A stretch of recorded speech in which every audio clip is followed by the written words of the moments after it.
ibyo ubupadiri ngiye kubishyira ku ruhande. Nzashinga urugo byanze bikunze nzarushinga.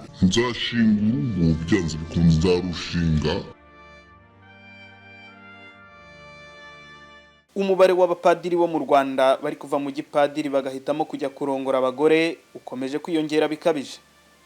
Abasigaye nabo bashinzwe gutera inda z'indaro no kubyarana n'abagore batandukanye mu ibanga. Ni nako kandi hari abapadiri bajya mu yandi madini harimo na Islam. Mu myaka yashize padiri yafatwaga nk'umuntu wiyubashye uhagarariye Imana ku isi.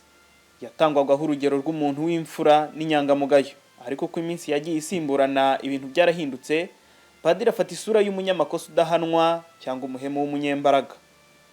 Amakosa y'abapadiri n'abasenyeri ba Kiliziya Gatolika yo mu Rwanda ahanini yiganjemo ubusambanyi no kwiyandarika, kubogamira ku buyobozi bwa politike buriho ari byo gukorana n'ubutegetsi buyoboye igihugu mu gihe runaka, gukunda ibintu, itonesha n'ikene wabo. Ariko uyu munsi turagaruka ku busambanyi no kwiyandarika bubarangwaho dutanga n'ingero zitandukanye.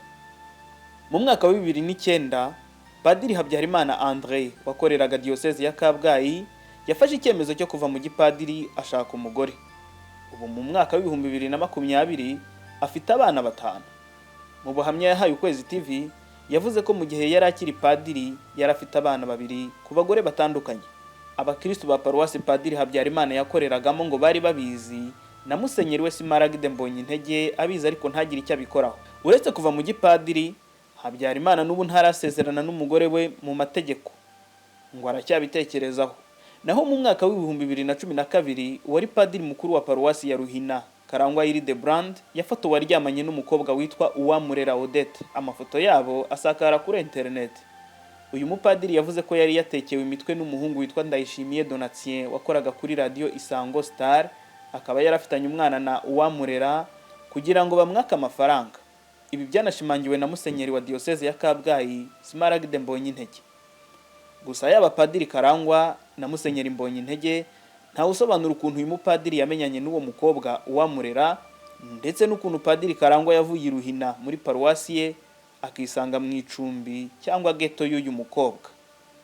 Ikindi nuko hari n'abandi bantu bagiye bashinja Padiri Karangwa gusambanya abakobwa benshi no kubatera inda na sida muri paruwasi zitandukanye yanyuzemo, ndetse no gufungisha abapadiri bagenzi be ababeshyera ibyaha bitandukanye birimo nuko bakoze jenoside. Muri Diocese ya Kabgayi kandi Twagirayezu Emmanuel wari umusaseridoti muri paruwasi ya Kinazi mu karere ka Ruhango yavuye mu gipadiri mu mwaka wa 2013. Nuko nyuma y'imyaka 2 gusa muri 2015 yakirwa mu idini ya Islam mu musigiti wa Nyamirambo ahita yitwa izina rya Yusufu. Uyu yavuze ko n'ubundi ubwo yari ari padiri yakundaga gusoma ibitabo by'abayisilamu. Katwerekeze mu mwaka wa 2018. Ndikubwimana Auguste wari padiri muri Diocese ya Gikongoro yahagaritswe imyaka 2 ashinjwa ubusinzi bukabije ndetse n'ubusambanyi. Mu kiganiro yahaye itangazamakuru icyo gihe, Musenyeri wa Diocese ya Gikongoro Celestin Hakizimana yemeje ko Padiri Ndikubwimana Auguste yari umupadiri wasomaga gahiye cyane, kandi yaba yagasomye akaba undi muntu udakwiriye kwitwa padiri. Uyu mupadiri wari umusinzi kandi akaba n'umusambanyi kabombo, nta gihano yigeze afatirwa uretse kumwohereza kwiga nk'uko Musenyeri Hakizimana yabivuze. Gusa kwiga ntibyafatwa nk'igihano, ahubwo byafatwa nk'igihembo kuko bitabona ubonetse wese mu gipadiri. Mu mwaka wa 2018 kandi ni nabwo Padiri Nambajimana Donatien wakoreraga ubutumwa muri paruwasi ya Nyamasheke muri Diocese ya Cyangugu yasezeye ku murimo w'ubupadiri ku mpamvu yise ize bwite. Nambajimana yahise ava muri Kiliziya Gatolika ayoboka itorero rya Anglikani, ubasengera muri paruwasi ya Remera. Yahise kandi ashyingiranwa n'umukunzi we Souvenir Alphonsine.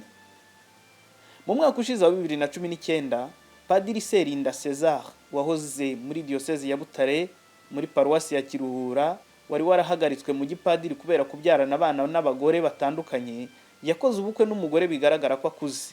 Amafoto ye nawe yasakaye ku mbuga nkoranyambaga. Gusa gusezerana kwe ntibyatunguye ubuyobozi bw'iyi Diocese kuko n'ubundi bari bamuziho ubushirashuzi ndetse bakaba bari babizi ko agomba gukora ubukwe.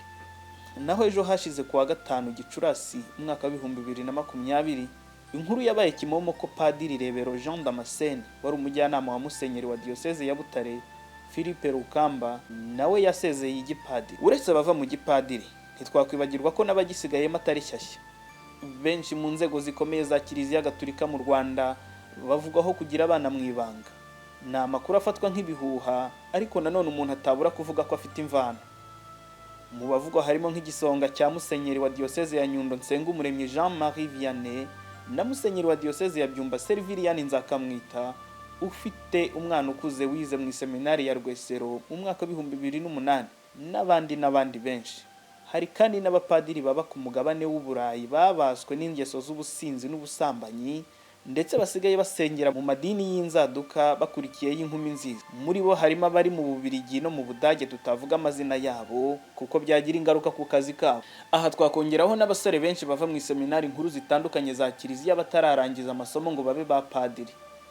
Aba nabo umubare wabo ukomeje kwiyongera, kandi abavamo bose bahita bakora ubukwe. Bikagaragara ko icyabavanyemo atari ubukene cyangwa ikindi, ahubwo ari irari ry'imibonano mpuzabitsina. Ibi byose tumaze kuvuga ntibiri mu Rwanda gusa, biri no mu bindi bihugu, ndetse mu Burayi ho paruwasi nyinshi zarafunze kubera kubura abapadiri. Si abapadiri gusa, ahubwo n'abakaridinari bakomeje kwitaba inkiko mu bihugu bitandukanye bashinjwa gusambanya abagore, abakobwa ndetse n'utwana dutoya. Impamvu ibitera imaze imyaka 58. Ni ibintu byatangiye nyuma y'amavugurura yabaye muri Kiliziya Gatolika mu mwaka w'1962, yaragamije gutuma Kiliziya igendana n'ibigezweho. Mu nama yahurije Papa n'abashumba bose ba Kiliziya ku isi i Roma mu Butaliyani, ikitwa Vatikani ya kabiri. Kuva iyo nama yaba, Kiliziya yorohereje ubuzima bihaye Imana, ariko ni nabwo yatangiye kubatakaza bikabije, kuko batangiye kuryoherwa n'ubuzima bw'isi, kandi ubundi bari basanzwe baryoherwa n'ubwo mu ijuru bazajyamo bamaze gupfa. Na Kiliziya yo mu Rwanda yakuriye muri ayo mavugurura, yateye imbere irangwa n'abapadiri bakunda ifaranga n'abagore. Muri iyi myaka isi iri kurushaho kurangwa no kwiyandarika, ho byahumiye ku mirari. Mwakoze kubana natwe.